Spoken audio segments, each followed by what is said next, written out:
আপনারা দেখতে পাচ্ছেন দ্বিতীয় পর্বের এসআইআর এর হিয়ারিং এর ফর্ম আমার হাতে চলে এসেছে। তো আজকের এই ফর্মটা পেয়ে আমি কি কারণের জন্য দ্বিতীয় পর্বের হিয়ারিং এর জন্য সবাইকে ডাকা হচ্ছে বিস্তারিত আলোচনা করব। এই ফর্মটা হাতে পেয়ে আমি মূলত 5টি কারণ দেখতে পেলাম, যে কারণগুলোর জন্যই কিন্তু দ্বিতীয় পর্বের হিয়ারিং এর জন্য সবাইকে ডাকা হচ্ছে। তো আজকের এই ভিডিওতে সেই 5টি কারণ নিয়ে বিস্তারিত আলোচনা করব। আপনারা অবশ্যই ভিডিওটা লাস্ট পর্যন্ত দেখবেন।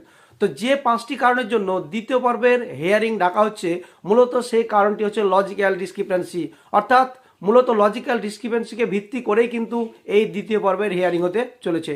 তো এখানে আমি মূলত 5টি কারণ দেখতে পেলাম, সেই কারণগুলো নিয়ে আমি বিস্তারিত আলোচনা করছি। প্রথমত হচ্ছে, যেসব ভোটাররা বাবা বা মা হিসাবে যাকে লিঙ্কেজ করেছেন, তার সঙ্গে সঙ্গে অন্য 6জন ব্যক্তিও তাকে বাবা বা মা হিসাবে লিঙ্কেজ করেছেন, সেই সব ভোটারদেরকে দ্বিতীয় পর্বের হিয়ারিংয়ের জন্য ডাকা হচ্ছে। 2 নম্বর হচ্ছে, বাবা এবং ছেলের বয়সের পার্থক্য যেসব ক্ষেত্রে 15 বছরের নিচে হচ্ছে, তাদেরকে দ্বিতীয় পর্বের হিয়ারিংয়ের জন্য ডাকা হচ্ছে। 3 নম্বর হচ্ছে, বাবা এবং ছেলের বয়সের পার্থক্য যে ক্ষেত্রে 50 বছরের বেশি হচ্ছে, তাদেরকে কিন্তু দ্বিতীয় পর্বের হিয়ারিংয়ের জন্য ডাকা হচ্ছে।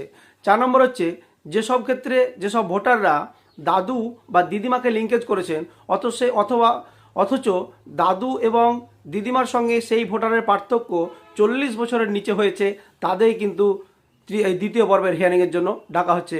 লাস্ট কারণ বা 5 নম্বর কারণ হচ্ছে, যেসব ভোটাররা তাদের বাবা বা মা হিসাবে যাকে লিঙ্কেজ করেছেন 2002 সালের সঙ্গে এবং 2025 সালে বাবা এবং মায়ের নামের সঙ্গে মিসম্যাচ হচ্ছে, তাদের কিন্তু এই দ্বিতীয় পর্বের হিয়ারিংয়ের জন্য ডাকা হচ্ছে। অর্থাৎ মূলত এই 5টি কারণের জন্য দ্বিতীয় পর্বের হিয়ারিংয়ের জন্য সবাইকে ডাকা হচ্ছে।